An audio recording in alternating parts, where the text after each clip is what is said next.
Hi అండి. Welcome to my channel Madhu kitchen. మీ పిల్లలు వెయిట్ పెరగట్లేదని బాధపడుతున్నారా? మీరు బాధపడకండి. ఇలా వీక్లీ 2 టైమ్స్ చేస్తే చాలా బలం అంటే చాలా బలం వస్తుంది. పిల్లలకి వెయిట్ కూడా పెరుగుతారు.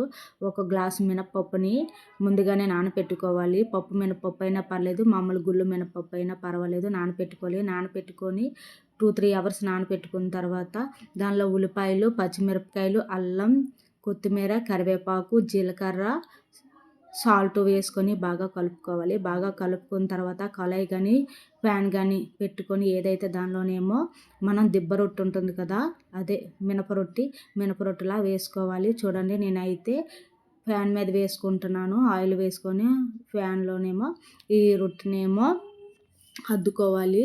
అద్దుకున్న తర్వాతనేమో అది కొంచెం ఒక 5 మినిట్స్ బాగా ఉడికిపోవాలి. ఉడికిపోయిన తర్వాత రెండో వైపు కూడా తిరగేయాలి. ఇది చాలా అంటే చాలా బలం అండి. చిన్నపిల్లలు కానీ పెద్దవాళ్ళు కానీ ఎవరైనా తినొచ్చు. చాలా హెల్తీ ఫుడ్ అండి ఇది. ఇలాగా మీ పిల్లలకి వారానికి 2 సార్లు కానీ 3 సార్లు కానీ ఇలా పెడితే పిల్లల వెయిట్ పెరుగుతారు, బలం కూడా వస్తుంది. ఇలా అద్దుకొని రెండు వైపులు కూడా బాగా కాల్చుకోవాలండి. బాగా కాల్చుకొని దీంతోనే చట్నీతో కానీ, నేనైతే మామూలుగానే తినేసాము, ఏమీ చేయలేదు.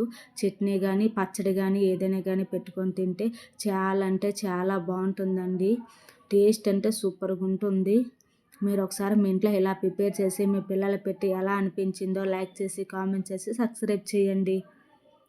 చాలా హెల్దీ అండి. పిల్లలు వెయిట్ గెయిన్ అవుతారు అండ్ వెయిట్ కూడా పెరుగుతారు. చూడండి, రెండు వైపులో బాగా కాల్చుకోవాలి. కాల్చుకున్న తర్వాత ఈ షేప్లో ఎలా ముక్కలుగా కట్ చేసుకొని దాని పచ్చడితో కానీ చట్నీతో కానీ తింటే చాలా అంటే చాలా బాగుంటుంది. ఒకసారి మీరు ఎలా ట్రై చేయండి.